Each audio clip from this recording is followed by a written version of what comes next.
La famille, on va quand même écouter l'histoire d'une jeune sœur. Cette jeune sœur va nous relater l'histoire d'une danseuse de Comia. L'histoire s'est passée en Côte d'Ivoire, précisément chez les Akans. Voilà une danseuse de Comia qui décide, si elle dit décide même, c'est comme elle, c'est ça.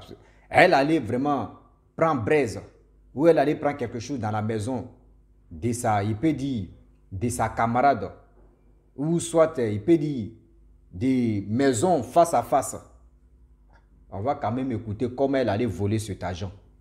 L'argent de sa camarade.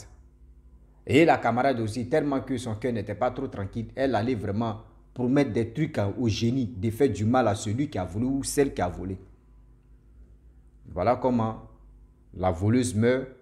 Elle n'a pas de moyens. La dame aussi qui a fait ça, elle n'a pas de moyens pour aller vraiment récompenser, pour dire vous avez fait mon travail. Le même génie aussi est venu faire ce travail aussi. Elle aussi, elle est décédée. On va quand même écouter l'histoire en question, comment ça s'est passé. Et nous sommes arrivés là. La famille, voici l'audio. Bonsoir Rosie, bonsoir les abonnés. J'ai une histoire à expliquer. Une histoire qui s'est passée dans mon village dans les années 1993-94 en question. Et l'histoire parle de deux dames. Une a volé l'argent de sa voisine, c'est-à-dire voisine, et puis elle n'a pas reconnu. Et le karma, ils sont partis faire Baba Keshi et Saladouf. Donc, c'est leur histoire que je vais expliquer. Et nous, étant petites, on avait, bon, je crois, 10 à 11 ans. Mon père avait son ami intime. Que son ami intime, là, c'était un adorateur de fétiches. Quand on dit fait d'igname, là, c'est lui qui est devant et qui gorge les poulets, les moutons sur les fétiches, les jours de fête d'igname, comme on dit chez nous dans notre jaguar. Donc, c'était l'ami intime à mon papa. Quand mon papa qui est en voyage, il vient, les deux mangent ensemble. En tout cas, maman prépare, elle envoie, les deux mangent ensemble, les deux causent bien. Quand mon papa voyage, mon papa lui dit, ah, nous, on est là parce qu'il nous confie en tant que son représentant pour être notre deuxième papa. Donc, quand mon papa vient, on est avec lui. En tout cas, il était sympa. De tonton, il était sympa. Donc, le tonton, il vivait seul. En tout cas, comme nous, on a ouvert nos yeux. On a ouvert nos yeux. Étant jeune, on l'a connu. Apparemment, le tonton avait perdu sa propre femme très tôt. Donc, il a préféré rester toute seule jusqu'en, je crois, 45 à 60 et 50 ans, je pense bien, qu'il a vu une dame, une danseuse de féticheuse, qu'il a couché et il lui a dit qu'il veut marcher avec cette dame-là. Mais je souligne que cette dame ne venait pas de nos villages. Cette dame venait de notre village aux environnants. Et elle-même, elle avait eu deux enfants, deux grands-enfants, mais qui nous dépassaient à l'époque. Ces deux grands-enfants aussi sont venus installer dans nos villages avec sa maman qui dansait le comien. Donc, vu qu'elle est venue, elle est devenue femme au foyer de l'ami de mon papa, nous, on la prenait aussi comme c'est une deuxième mère pour nous tous. Donc, la dame, elle était là. En tout cas, elle dansait ses fétiches. Nous, on disait qu'elle ne sait pas danser parce que fétiche, c'est quand on danse, on tourne, on se fait rond jusqu'à... Et puis après, là, quand tu t'arrêtes, là, souvent, ta fétiche, elle n'arrive pas à faire. Donc, on se moquait beaucoup d'elle. Et c'est comme ça, sa voisine de de sa cour, tu n'es pas loin d'elle, tu es juste derrière la porte et le mur de leur cour. Et elle a l'habitude d'aller prendre braise chez eux là-bas à la maison, dans leur cuisine, dans leur foyer, comme on le dit également. Et ce jour-là, cette dame, combien elle est partie, elle a l'habitude d'aller prendre braise chez la femme. La femme, je souligne aussi qu'elle aussi, elle était elle est deuxième femme à un monsieur Bondoucoin. Donc, elle était la deuxième femme de ce monsieur Bondoucoin. Donc, ils ont construit sa maison à part. C'est-à-dire, ils ont fait son foyer à part et puis le soir, elle partait dormir derrière son mari. Donc, étant à la maison, vu que sa maison était au bord de la route, elle faisait un peu d'activité. Elle vendait les médicaments comme on appelle pharmacie par terre, mais elle faisait ça en cachet parce qu'à l'époque aussi, les policiers, les gendarmes, ils attrapaient les femmes qui vendaient les médicaments comme ça. Donc, elle cachait pour vendre. Elle vendait ses huiles, oignons, cumin-magie, les kéchia, les condiments qu'on a besoin pour faire la sauce. Elle vendait ça. Donc, vu qu'elle a l'habitude de vendre ça, et quand on vient acheter aussi, comme le sel et autres, là, l'argent qu'on vient acheter, elle met à côté du foyer, là, c'est-à-dire où il y a 3 cailloux, la nourriture au feu, là, elle met à côté parce qu'elle sait que c'est là qu'elle dépose ses affaires. Et un jour, elle est partie au champ, elles sont venues, elle a mis photo au feu. Elle dit, bon, elle va préparer sa nourriture du soir et ses enfants ils vont manger. Elle a mis une nourriture au feu. La dame féticheuse qui danse combien? Elle dit, elle vient prendre braise. Et la dame et sa voisine, donc elle est venue prendre la braise là. Elle dit, ah, il faut rentrer, tu aller prendre. Vu qu'elle avait ses jetons de commerce dedans là-bas, à côté dans la cuisine, et puis quand tu vas acheter ses choses, elle rentre là-bas, prend pour te servir. Donc c'est comme ça qu'elle faisait. Donc ces petits sous qu'elle avait gardés toute la semaine, je ne sais pas combien ça coûte, mais l'essentiel, c'était beaucoup de jetons. Donc, cette dame-là, cette féticheuse, elle est partie prendre braise et puis elle a ramassé encore l'argent de cette dame-là, c'est-à-dire sa voisine, du coup voisine. Elle est partie prendre braise et puis elle a ramassé cet argent. Donc, la dame en question qui a son foyer, elle ne s'est pas rendue compte que sa voisine est venue prendre braise et puis elle a ramassé son argent. Après, elle dit, bon, elle s'en va décharger sa nourriture pour venir piler son fauteuil. Elle s'en va. Tout jeton et l'argent de la semaine a disparu. Elle dit, aïe, mais qui est passé ici pour mon argent? Elle a demandé à ses enfants, vu qu'une bonne mère, première des choses, tu ne dois pas réagir vite, mais tu dois demander à tes enfants qui a pris. À l'époque aussi, ses enfants étaient petits, un truc de 2 ans, 3 ans, 5 ans, souvent 8 ans, 10 ans dedans comme ça. Donc, les enfants disent, ah, maman, c'est pas moi, mémé, c'est pas moi, maman, c'est pas moi. Donc, elle s'est rappelée que sa voisine féticheuse, là, elle est venue prendre braise. Elle est repartie chez elle calmement pour lui demander, ah, voisine, je ne sais pas, quand tu es partie prendre braise, là, est-ce que tu n'as pas vu mon argent de commerce que j'ai mis à côté du foyer, là? Elle dit, non, que ton argent est perdu. Elle dit, ah, quelqu'un est rentré là-bas ramasser mon argent, mais je ne sais pas c'est qui. Elle dit, ah, en tout cas, ce n'est pas moi, moi c'est braise seulement j'ai pris, donc il faut bien chercher ton argent. Elle dit, ah, en tout cas, je donne 2 jours à la personne. Si la personne n'est pas venue déposer mon argent à sa place, là, moi, ce que je vais faire, je vais faire. Donc, vu que la dame qu'ils ont volé son argent, elle aussi, je suis qu'elle est venue se marier, elle est quittée vers Bondoukou pour venir dans nos villages se marier. Donc, c'est comme ça. Elle a dit ça à la dame féticheuse pour dire, ah, si elle n'a pas vu la personne qui a volé, en tout cas, elle va voyager. Elle va aller faire quelque chose. La personne qui a volé son argent, là, quelque chose va l'arriver. Donc, la dame féticheuse, elle a pris ça comme un fair play, c'est-à-dire comme le fait qu'elle est dame féticheuse, elle danse fétiche, il n'y a pas quelque chose qui peut l'arriver. L'essentiel, comme on dit, faire coupe fait. Et cette dame-là, elle est partie dans son village. Elle est partie adorer l'eau, faire des incantations, adorer pour dire la personne qui a volé mon argent. Si la personne n'est pas venue déposer, en tout cas, je te donne ici un mois. Je vais voir la suite de la personne qui a volé. Donc, c'est-à-dire, un mois, là, il faut que la personne touffe. Même si c'est à côté de ses maisons, il faut que la personne touffe. Et c'est comme ça, elle a promis le fétiche. Et puis, elle est revenue. Ça n'a même pas fait 2 semaines. Voilà, la dame féticheuse, tu tombes malade. Avant que la dame féticheuse meure, son mari était, l'ami de mon père aussi était là. Elle lui a demandé, ah chérie, si tu as vu que c'est toi qui as ramassé, peut-être c'est la honte tu peux faire, mais donne-moi, je vais aller lui donner, je vais lui demander pardon.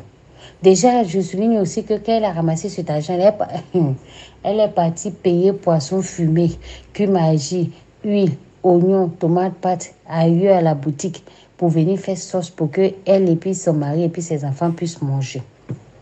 C'est comme ça qu'elle a fait la chose. Donc, Quand la dame qui a perdu son argent, elle est partie maudire, elle n'a pas dit tout ce qu'ils ont mangé, elle dit la personne qui a ramassé là. En tout cas, il faut faire son travail. Et c'est comme ça, la dame, elle est revenue au village, elle a fait presque une semaine, hein. Elle est revenue. Quand elle est revenue, ça n'a même pas fait 2 semaines. Voilà sa voisine féticheuse, elle est malade. Elle prend tous ses médicaments indigènes, mais ça ne va pas. C'est dans ça là, la dame féticheuse, elle a rendu l'âme. Vu qu'elle a rendu l'âme, toi-même, tu sais que tu es parti adorer l'eau. Tu es parti adorer les génies pour qu'on puisse faire ton travail. C'est à toi maintenant d'aller récompenser ce que tu leur as promis. Cette dame-là n'est pas partie. Elle n'est pas partie donner ce qu'elle a promis parce qu'elle considère qu'elle n'a pas l'argent. Maintenant, elle est partie dire à son mari de l'aider. Vu qu'elle ne peut pas dire la vérité aussi à son propre mari en question que voilà ce que j'ai fait. Donc, aide-moi pour qu'il puisse aller payer ce qu'il doit donner ça au génie où je suis partie là. Elle n'a pas pu expliquer à son propre mari qu'il a fait venir dans nos villages. Et c'est comme ça, elle se morfond comment faire pour trouver cet argent pour aller remercier la chose qui a fait son boulot. Elle est là, elle est là. Dernier délai que tu as dit là, ça a fait le travail. C'est à toi maintenant d'aller récompenser la chose. Elle n'est pas partie. Elle aussi, le karma est revenu sur elle. Voilà, elle aussi, elle tombe malade, elle se réveille. Elle tombe malade, elle se réveille. Dans le réveil là, elle n'a pas pu vivre aussi. Elle aussi, elle a douf.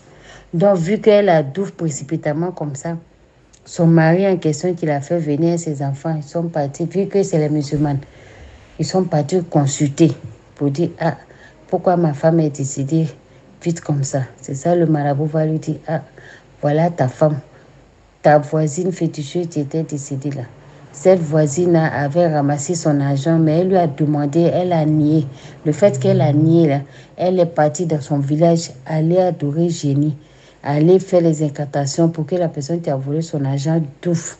Quand la personne va douffe, là, elle aussi, c'est quelle récompense là, elle va donner. Mais vu qu'elle n'a pas cette récompense-là, donc c'est pourquoi elle aussi, le karma l'a pris et puis elle aussi, elle est partie. Donc, l'histoire de ce soir, c'est pour tirer les leçons. C'est vrai, dans la vie, là, on peut te faire quelque chose et puis ça te fait mal. Tellement ça te fait mal, non, tu es pressé de faire du mal aussi à la personne. De nos jours, là, nous tous, on est appelés à partir un jour. Mais il ne faut pas ôter la vie de l'autre. Parce que quand tu fais ça, là, tu te dis que tu as gagné. Mais est-ce que tu as pris, tu as ôté sa vie, mais est-ce que sa grâce qu'elle avait là, tu vas retenir, tu ne peux pas avoir. Est-ce que ce qu'elle avait comme souffle de vie là, tu peux avoir, tu ne peux pas avoir. Donc c'est pour vous dire que avant d'aller maudire là, pensons aussi qu'on a les enfants, on a une famille. Quand ça va promettre quelque chose que tu sais que tu ne peux pas avoir cet argent, tu ne peux pas avoir les récompenses pour aller faire remercier la chose. Arrête d'aller maudire parce que pour ne pas que ça détruise. À cause de ça, tu as détruit une femme. Déjà, qu'elle n'a pas pu reconnaître que c'est elle qui a volé l'argent. Aujourd'hui, toi aussi, tu es décédé pour laisser tes enfants. Tes enfants. Donc, tu vois que vous, demain, vous avez perdu. Juste à cause de quelques jetons qui ne vaut même pas 5 000. Donc, c'est pour vous dire que faites très attention. Quand on maudit dans les désordres, là, il y a toujours les retombées, il y a toujours les karmas. Et quand comme ça, ce sont tes enfants, mais tu subis un peu les retombées. Donc, voilà mon histoire que je voulais partager. Merci. Merci beaucoup, la sœur. Vraiment, les abonnés, mes parents, ma famille, vous tous, nous tous, on a quand même écouté ce qu'elle a dit. Dans la vie, on dit le karma, là, ça ne joue pas. Parce que la personne en question t'a juste, même, vous savez, aujourd'hui, il y a tellement d'histoires que les gens viennent me confier. C'était comme ça, une mémé.